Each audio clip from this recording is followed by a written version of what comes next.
Welcome to the New Books Network. Good morning and welcome back to New Books in Eastern European Studies. My name is Piotr M.A. I'm a history professor at the University of Maryland in College Park. I am very pleased to welcome a very special guest to our podcast today. We are welcoming Dr. Piotr Cywiński, the director of the Auschwitz-Birkenau State Museum.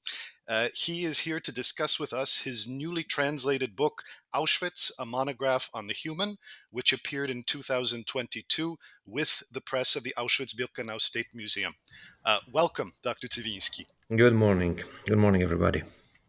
So Dr. Cywiński has served as director of the Auschwitz-Birkenau State Museum for the past 17 years, since 2006.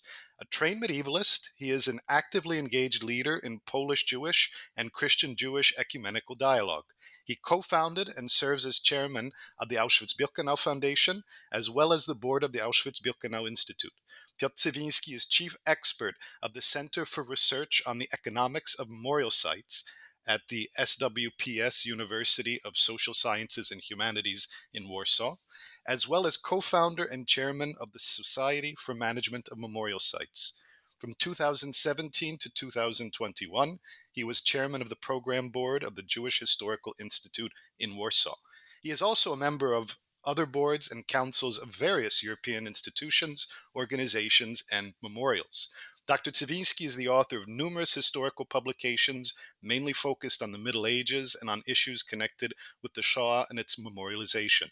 His latest, very important volume is the subject of our discussion today. So, if you'll permit me to begin maybe with a couple of questions about yourself and how you came to the museum. As you mentioned in the preface to your book, you're a medievalist by training. Your background, I know, is in ecumenical dialogue, and you have a long record of leadership roles in Poland's Catholic Intelligentsia Clubs movement, something I've researched in my own scientific work. I am curious, and I'm sure our readers are too, how did it happen that you became director of the Auschwitz-Birkenau State Museum? It was a long story, to be honest. In 2000, I think, Professor Władysław Bartoszewski, who was reappointed as chief of the International Auschwitz Council, asked me if I would accept to be member of this council, just to be the secretary general of this council, because he said, yes, in this council we are mainly survivors, we are becoming more and more older, we need somebody young to help us a little bit. It's not a big deal, it's not a job, it's a service. You two meetings per year, it's not too much. Okay. Bartoszewski was an enormous authority in Poland, especially on those issues of the history of the 20th century, of Auschwitz or Second World War. And of course, I accepted proudly to help him. And I was secretary of this council. A council, yes, 25 people all around the world, from the US, from Great Britain, from France, from Israel, from Poland, from Russia, from really different countries. That was, let's say, the highest authority in order to make some very sometimes difficult choices about the how to preserve Auschwitz, how to teach Auschwitz, how to deal with this history. There were really some excellent survivors, professors of history themselves, from Yad Vashem, from people from the United States Holocaust Memorial Museum. So I served during 6 years. And after those 6 years, my predecessor in the museum was preparing his retreat, and they asked me to continue as a director of the museum. It was for me a very difficult choice because, yes, I was a medievalist historian. I just finished my PhD. I wanted really to work more on those 10th, 11th century, really old times. I felt very comfortable in that period. But at least, you cannot refuse such a ask coming from a group of eminent survivors, the most, let's say, well-known authorities on the topic of the Shoah or concentration camps. You can't say no and what to do after. So I accepted. It was for me a complete changes because, of course, I did not have any more time to working on my early Middle Ages. But very, very quickly, I understood that it was perhaps one of the most important decisions in my life and one of the most difficult responsibility that one can imagine, because it's not only the site, it's not only the preservation of the site, it's not only, let's say, the organization of the visit, but it's also the clear voice of this history, the clear message going completely to the entire world that you have to manage. And of course, at the beginning, there were still a lot of survivors who were able to help me to understand the past, to understand their story, their remembrance, their, let's say, anxiety about the today's time. But with the years, this group becomes more and more small, of course, because they are very, very old people. And of course, I felt that the role that is on my position becomes more and more crucial, especially in the world that is changing so quickly. So many different other tragedies or politics of dehumanizations appears in so many different places, like at least today in Ukraine, attacked by Russia, but in so many other places. So of course, this voice of Auschwitz becomes a crucial issue for the present and the future. This was really briefly said the story of my work in Auschwitz in the last 17 years. Well, I was going to say 17 years is an enormous amount of time to be at the helm of any institution. But of course, Auschwitz is possibly certainly one of the most visible memorial sites in the world, certainly the most visible Holocaust memorial site in the world. I realize also it's not just the museum, it's not just the crafting of the experience of the encounter with those who visit, but also research and a publishing institution. And you mentioned of course, having a lot less time or no time to work on your interest as a medievalist, but you've published a great deal, both in terms of your own analysis and collections of testimonies over the years from Auschwitz survivors. I'm curious if you can talk for a minute, this is by way of now transitioning into the book that is our focus today, how you personally have chosen which projects to take on and which really needed to be published. Also, which ones needed to be published in English versus being published in Polish by the Auschwitz-Birkenau State Museum. We have a group of historians or scientific people in the museum, 8 or 10, it depends of the years, and they have their own chief, the chief of the Center of Studies. So there's nothing more, let's say, awful than a director, let's say, manager who who enter with his ideas to a historical center. Let's say to a group of historians and to say them what they have to do or what they do not have to do. So I really try not to influence them, not to enter in their programs or their evolution of the studies. But as far as I am not only a manager now, but a historian at the basis, I started my own, let's say, researches. Based on the archives of Auschwitz, based on the all the books written by the survivors, based on diverse documents, plans, and all what is disponible around the world. But of course, it was not my job as a director of the museum. It was something that I did mainly and very late in the evening or during nights after my work, because I was thinking that I have something to tell to the new generations. First of all, I in this subject of voices of survivors, I wrote 5 small books rating different aspects of the Auschwitz history, like the arrival to the Rampa of the Jewish transport, like the beginning of the camp with some Polish transport from the prison of Tarnów, like the story of the Sonderkommando, those prisoners who were obliged to work close to the gas chambers and the crematoria. So yes, it was my first approach when I was trying to collect as many let's say memoirs of survivors in order to give them the voice and to let them present some parts of the story.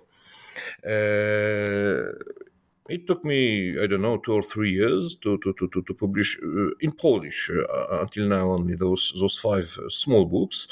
And when I was thinking what to, if I have to continue this series or if I have to change something or if I have something else to say, I was arriving to the conclusion that finally we are speaking since decades about facts, about dates, about numbers, about really historiography, very precise, very, let's say, like in the books of history in the colleges, you have only facts and numbers or percentages or I don't know what.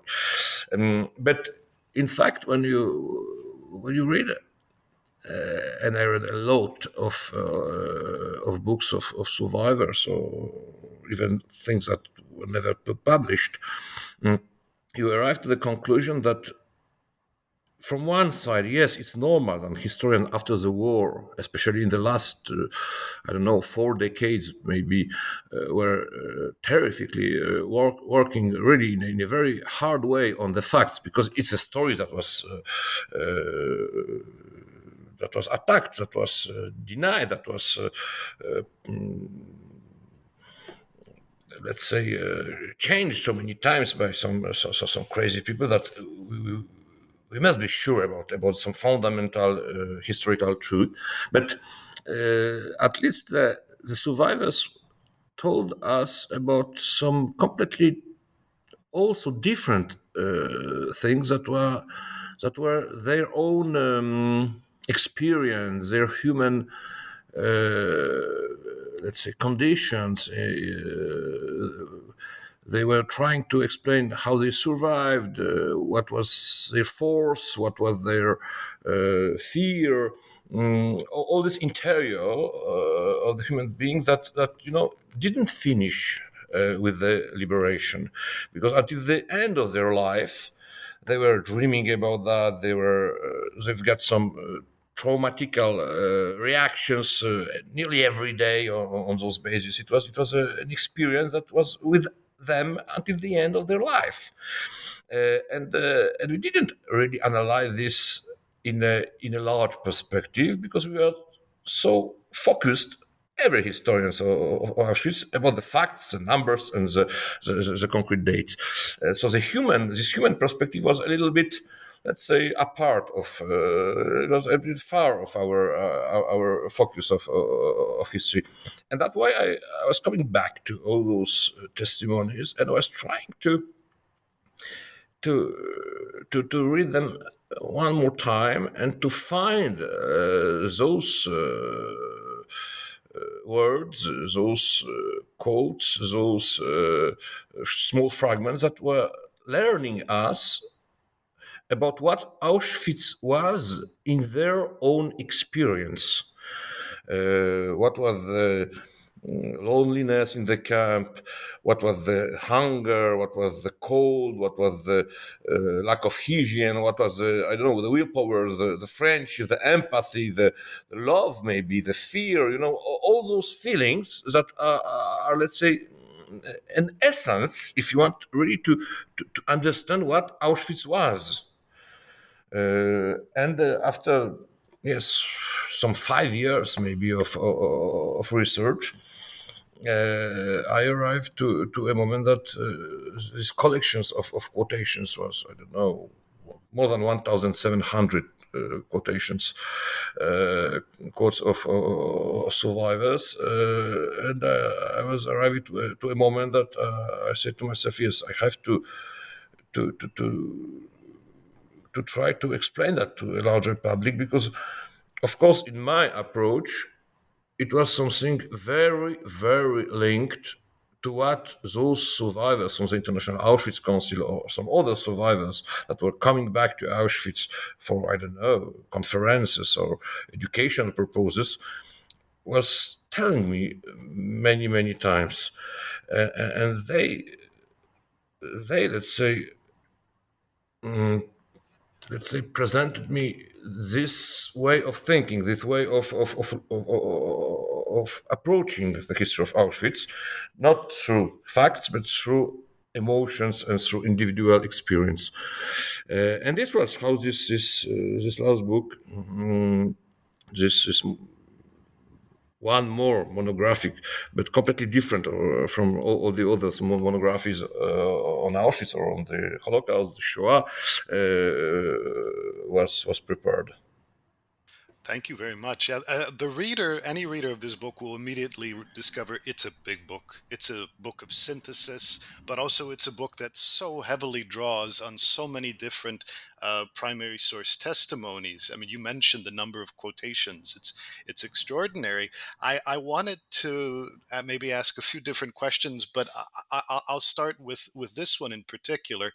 I was reading your preface, and of course, it's hard not to have that line from Adorno in one's head about there being no poetry after Auschwitz, but there was testimony.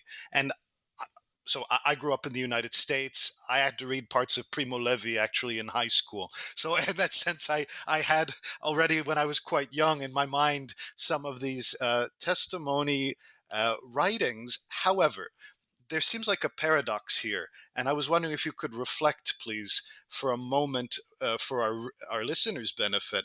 On the one hand, you mentioned that for getting at the human experience of Auschwitz, there are no other sources than the former prisoner memoirs, accounts, and stories. You actually say, I'm quoting, "It is only there that a historian can seek information," in your preface. At the end, though, of the book, in the conclusions, you say, I'm quoting again, we also must remember that they only told us about that which they wanted to tell, that which they were capable of telling, and what, according to them, we should understand. That's the end of the quote. And I think that makes perfect sense. Of course, it's a very elegant way of bringing the book to a close. I'm curious if these two are in contradiction, not because of anything you've done, but because of the nature of the sources, and how you as the historian and your readers as students of history should experience or process that contradiction. I'm not sure if the term of contradiction is maybe not too brutal.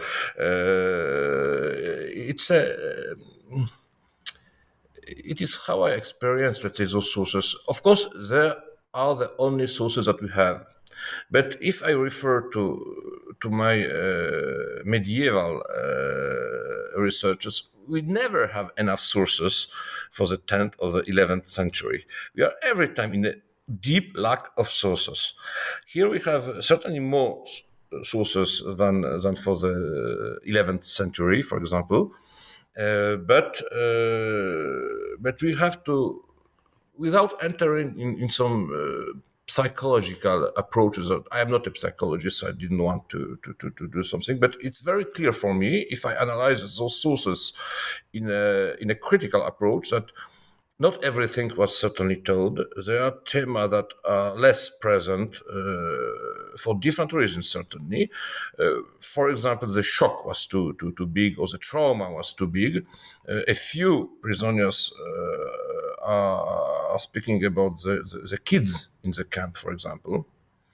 And for me, it's very, very clear that this is something that was so traumatical for them that they didn't find, let's say, the good words to speak, to report what's happened.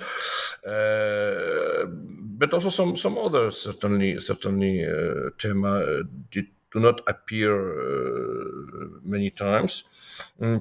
I think that, in another hand, the majority of the survivors, when they prepared their memoirs, they were deeply analyzing in their mind what we, the post-war generations, that was not going through this experience, what we will be able to understand. Because, first of all, the reality of the camp is something completely different from our world. And from the other hand, even our words, our expressions, they are coming from a free world, from a natural world, and they are not every time, let's say, there are not some perfect designations to speak about Auschwitz. And this is methodologically very difficult, certainly, if you have to speak about a word completely different using our normal words. When you speak about the fear or about hunger, it's something completely different than we can imagine when we use our today's, language, those notions.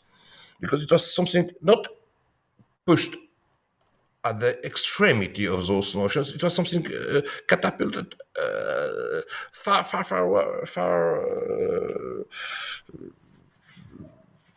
after the borders, let's say, of what we understand when we are speaking about those notions. So, for those different reasons, I'm after all those lectures and after all those discussions with survivors also, I'm quite sure that they were speaking only about things that they were thinking that we will be able to understand. Thank you very much. You mentioned already that the historiography has traditionally focused a great deal on defining the fact pattern for obvious reasons, because of the long history of denialism and revisionism and the need to establish the foundations. That being said, as a reader, I felt like you maybe because the book is in translation, but I want as many readers as possible to read it in translation. So I will ask this question. Did you make a choice to uh, draw less maybe than you might have on the English language historiography? It didn't necessarily seem relevant given the argument you are often making about experience, but since I am always thinking about how I'm going to teach a book, and I was thinking about the same thing when I was reading your book, I did note the fact that really, for me, this is almost a subject for a workshop and how to seek out different primary sources in different venues. But almost all of the scholarship that you reference is in Polish, and almost all of it is from several decades ago. And I'm just curious if you feel like that was almost, like przegląd lekarski or zeszyty oświęcimskie. They are in their own way a kind of set of primary sources. So I was curious if that's why you use them and you didn't want to get into the big historiography, or if there was a different choice there. 90% of my books that I quote in these books are survivors books, and of course my language limitations was certainly one of the more critical aspects of this work, but this is something that every scholars that are working on the Holocaust, I was able to read in English, in Polish, in French, more or less in German or in Italian or in Czech, but certainly not in Hungarian or in Yiddish. So this is already something very, very difficult. But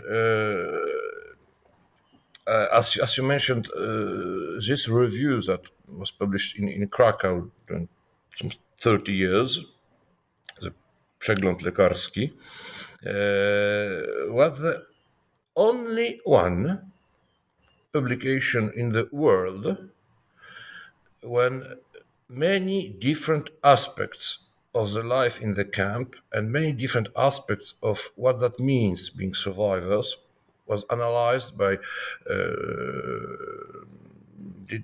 diverse doctors, psychologists, or historians.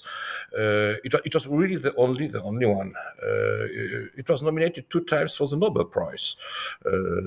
This publications of something like 30 volumes. That's why I use it a lot. But we have to think that we have to remember that in the early times after the war, there were some first memoirs of prisoners that was published, and some research of the cassette syndrome, so of the, let's say, psychological and not only psychological but health influence of the camp on the survivors. This was done particularly in Germany, because there were some programs of help to the survivors after the war. But in fact, during long decades, it was a history operated on facts and not on emotions or human interior. And the majority of the memoirs of survivors were published at the end of their life, in the 90s, in the 2000s. Many of them were not translated until now in many other languages. The first one, yes, Primo, Levi, of course, Elie, Wiesel, many others, yes, because they were the first in the 50s, some of them even at the end of the 40s. But those who were published in the last, let's say, 25 years were not translated so much, because at that time there were already many of them published in different languages. So this is also something that influenced this book, but I think that this reality influenced every book on Auschwitz or on the Holocaust, because the diversity of languages is absolutely enormous. You have sources published in, I don't know, 12 or 15 languages at least. Some languages that were even not linked to some concrete countries, like the Ladino for the Jews from Greece or the Balkans. It's very, very difficult to prepare a book that would present, let's say, conclusions from all around the world. Because strictly no one historian of the Holocaust is able to speak in 12 or 15 languages. Thank you. I should ask, I mean, obviously, the language that is most familiar to you, I would assume you would agree, is Polish. And this is, I think, an interesting question that you raise. I like that you raised it already in the preface. And I'm curious how you felt your own position on this question changed while you were writing the book? In the preface, you mentioned that during the communist times, because, of course, the Auschwitz-Birkenau State Museum was in communist Poland, most of the testimonies that were produced were Polish, non-Jewish testimonies. And I'm curious how you feel now, having gone through, you put it, tens or hundreds of thousands of pages. Uh, what is the role and what is the proper proportion for Polish language testimony in the overall field of testimony? And this is even before we get into questions about the Holocaust and the non-Jewish experience, but just Polish language. Where does it belong? You know, I can speak only about Auschwitz. I didn't analyze this in the history of the ghettos or some other camps, of course. But in Auschwitz, some 405,000 people were entered into the camp. That means they were not murdered directly after the arrival, but they received a number. They were prisoners. 405,000.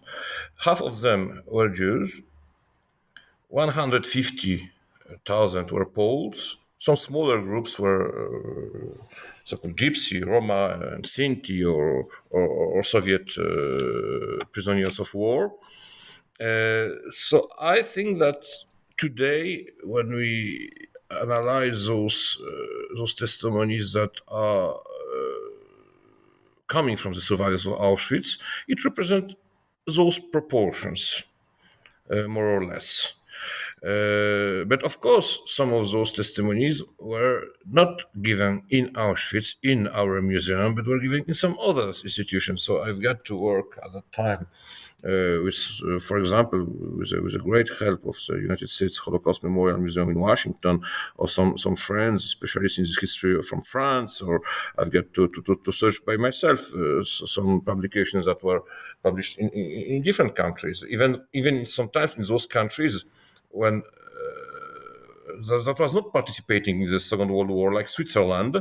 But I received some survivors after the war, and that published some, I don't know, 20 or 30 very interesting testimonies of those people after the war.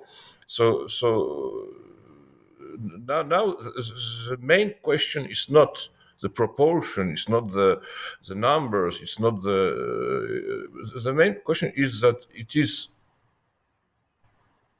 there are some very important archives or collections in a few institutions, like Washington, like Yad Vashem in Jerusalem, like Poland, like France, but like Bad Olsen, for example, in Germany. But also some publications that were published, but only in those countries. Sometimes in a very small number of books. You know, I've got some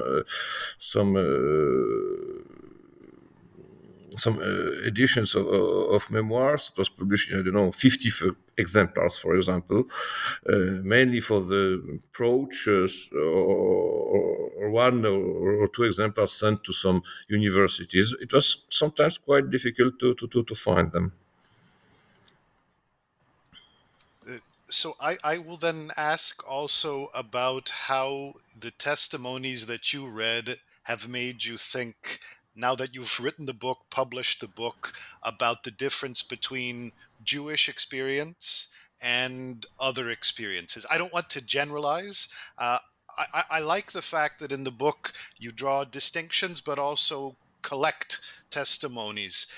On the other hand, you do make some distinctions. For example, especially in the initial phase, you talk about the impact, those who on that ramp saw their loved ones for the very last time, right? And the gas chambers are ever present in the testimonies. So what would, if you could offer some generalizations for our listeners' benefit, the Jewish experience of the prisoners versus non-Jewish experience? In other words, how much of your book contributes to the Holocaust scholarship versus how much is specifically Auschwitz? I really wanted to speak about Auschwitz, but Auschwitz has two periods. It's 1940 to 1942. It's a regular concentration camp, mainly for Poles. But among them, you have also some first Jews who appears because they were part of the intelligentsia, the part of the elites of the country. They were sent for different reasons to the camp. And from 42 until nearly the end, until the end of 44 at least, this becomes also a center of extermination. And from that time, it was, of course, a different story that plays in the same place.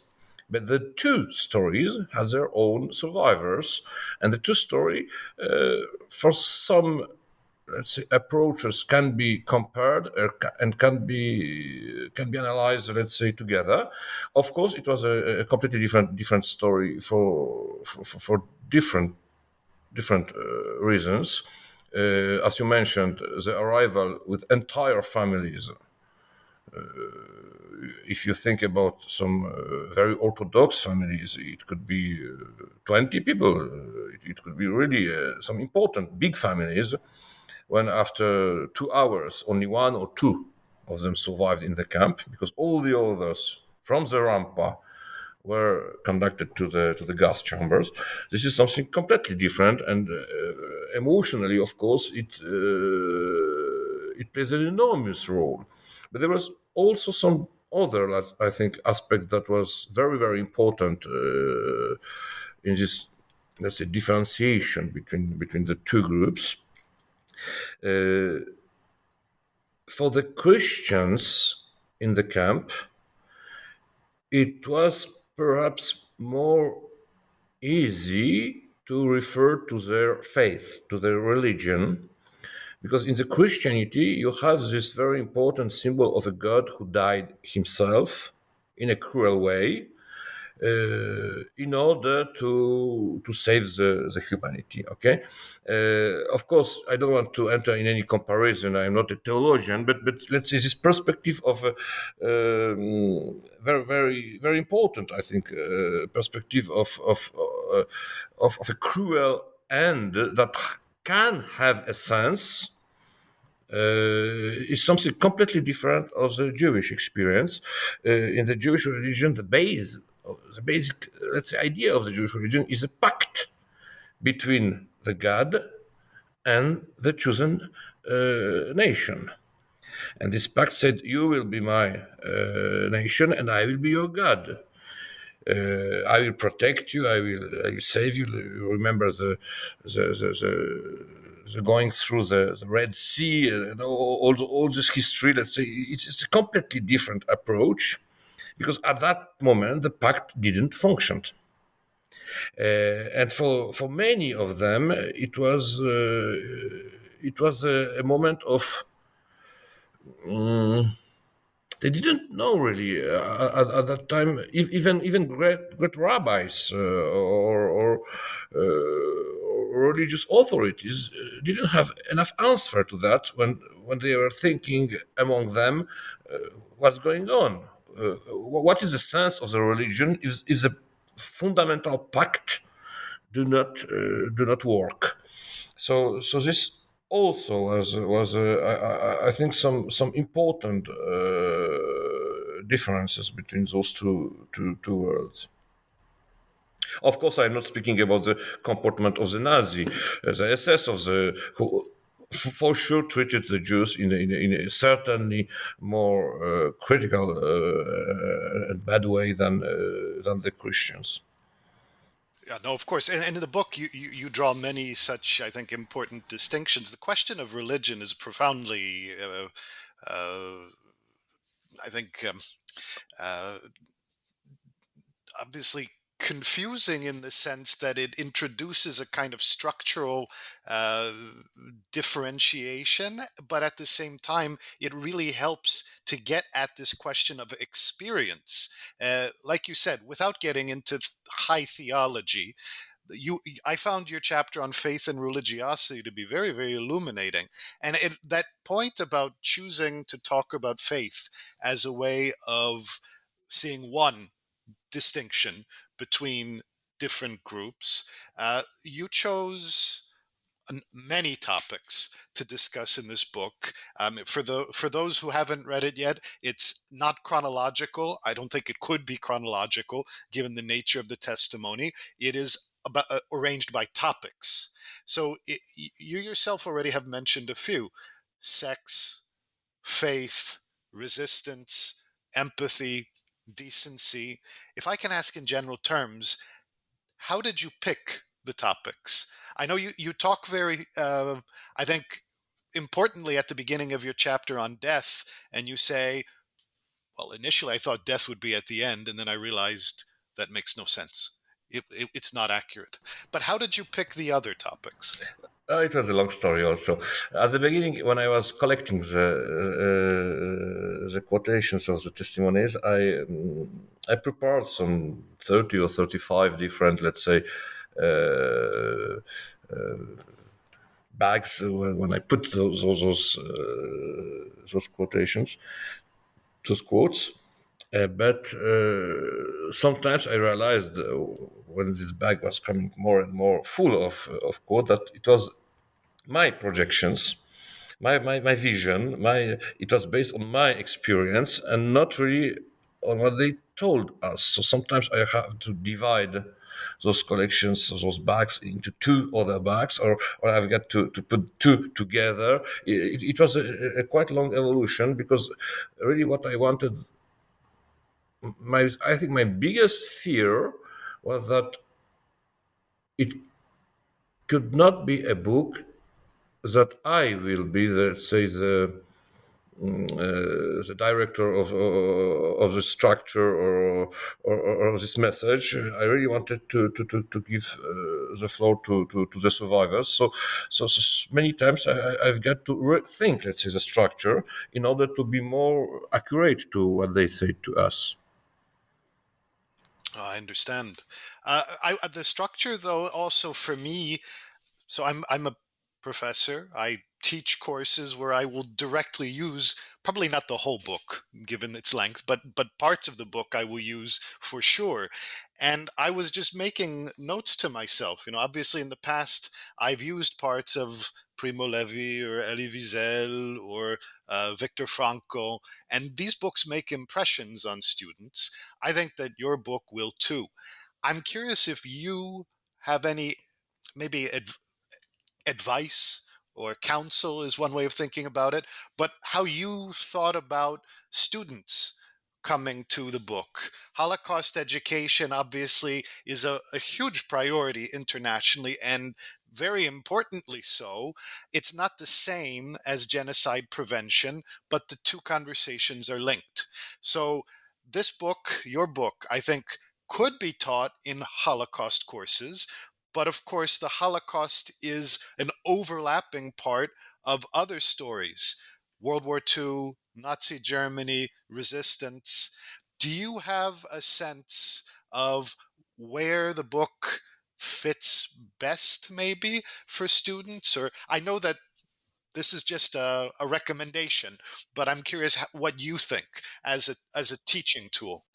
When I was starting to work on these books, I wanted to achieve two goals. First of all, that it will be certainly a historical, scientific book, but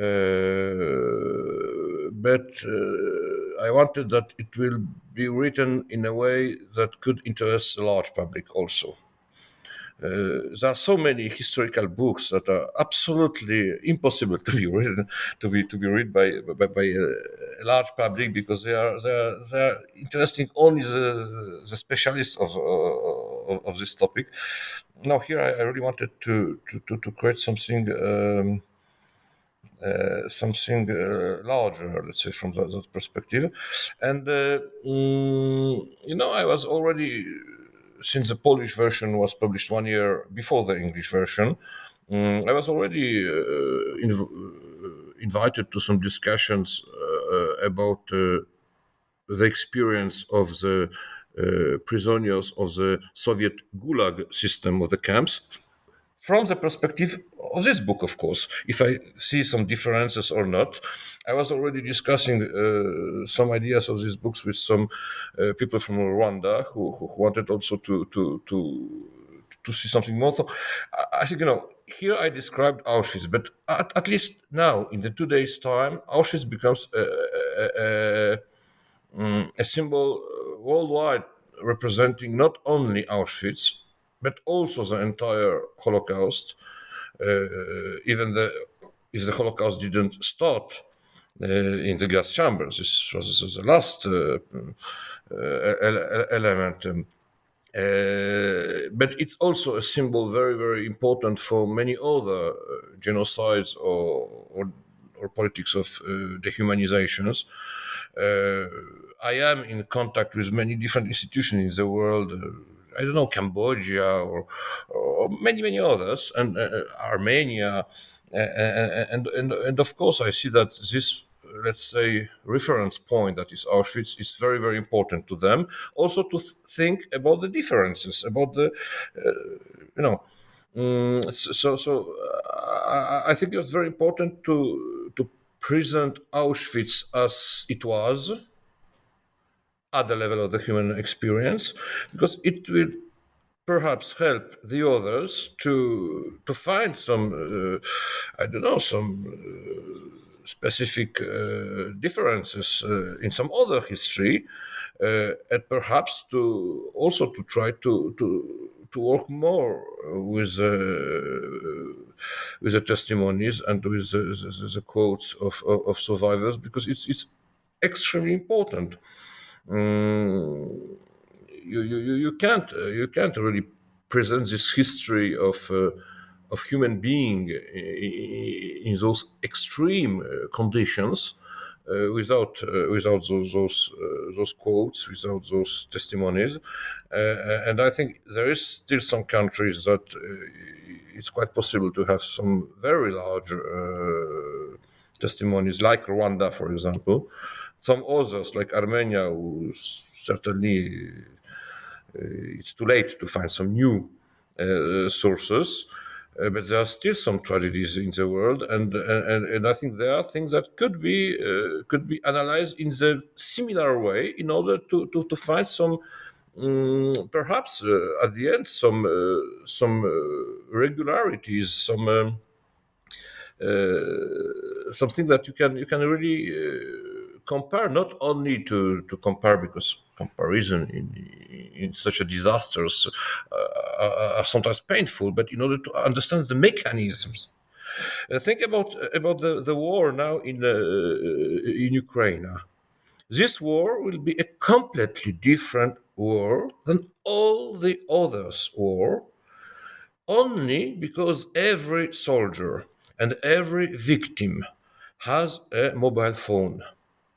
So he recalled hundreds of thousands of pictures, and at the meta version, you have the localizations, the exact time, you have every information.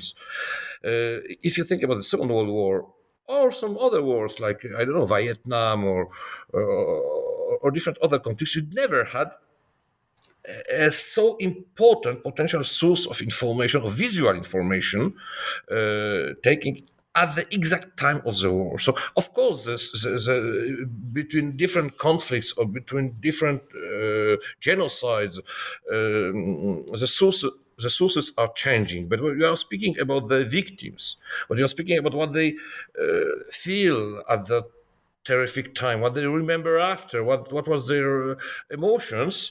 I think, yes, the sources can change, but the story of the humanity remain. Yeah. Thank you very much. Yeah, I had wanted to ask you about other parts of the world, and it's clear that obviously Auschwitz is the cardinal point of reference. I was mindful while you were talking about Ukraine. Of course, one of the great problems with the technology is that we have seen also that the technology can be manipulated.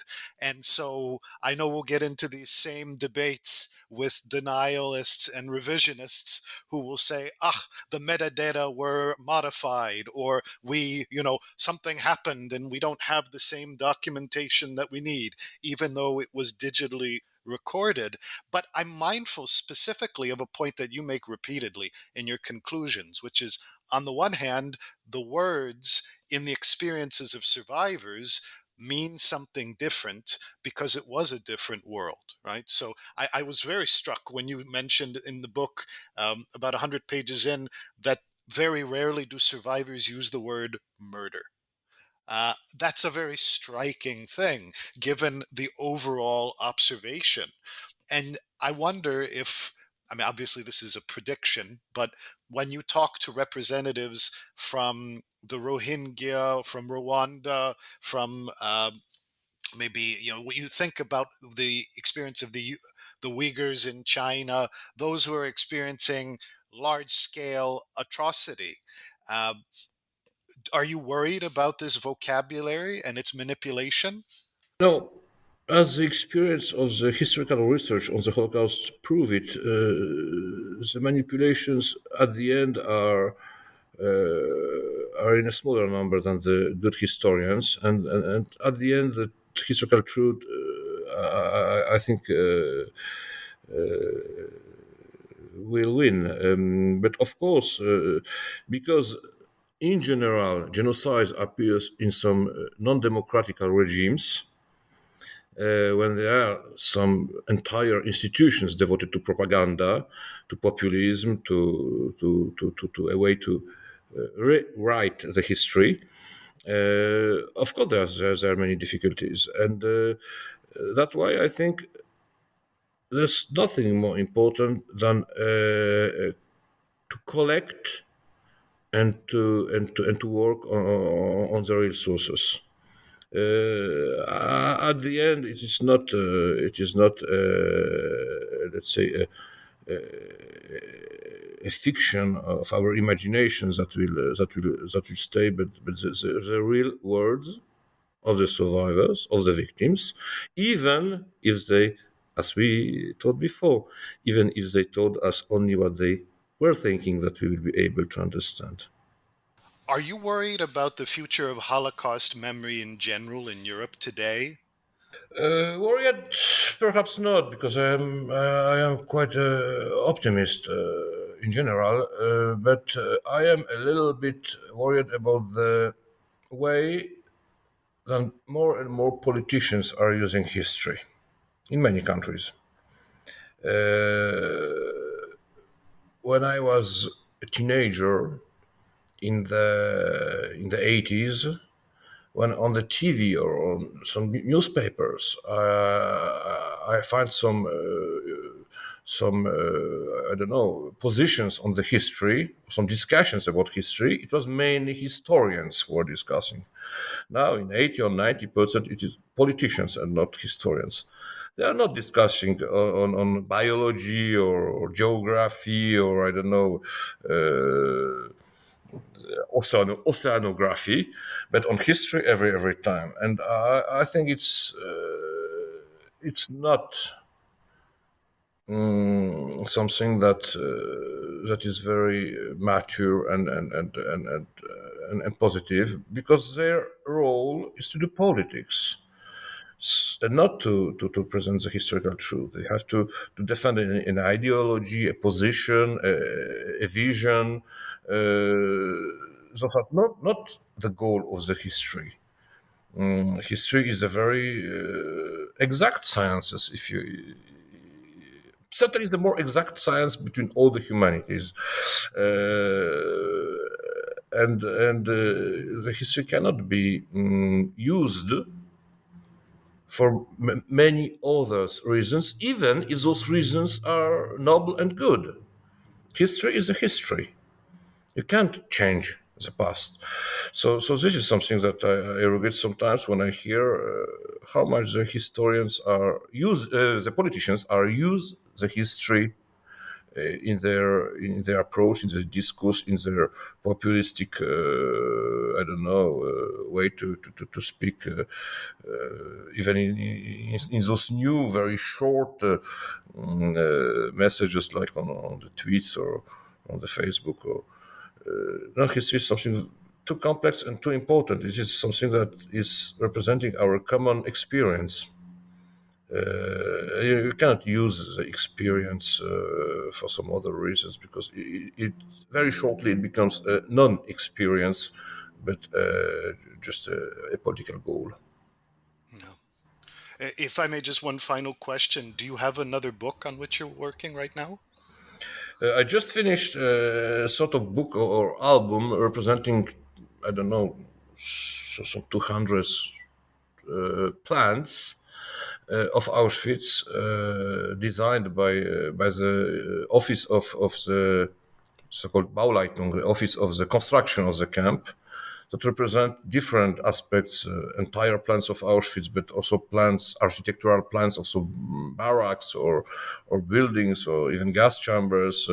So I tried to we have a quite huge collections of those plans. I wanted to present, let's say, a choice of them, but a very representative choice with some comments. It is published in Polish and in English, and I was thinking more or less on the teachers that can sort of use those drawings, those plans, or in the schools because they are very very sometimes relevant documents created by the SS. Judging by the book that you've sent me, it's going to be a very important work for teachers to use as well. I did want to say, as a university professor, I hope that this book is widely available for students to access. I know right now the best way to get to Dr. Cywiński's book is to go to the website, if I understand correctly, of the Yes, museum. books Auschwitz.org. This is the best way, and I think the most quick to receive it by shipping.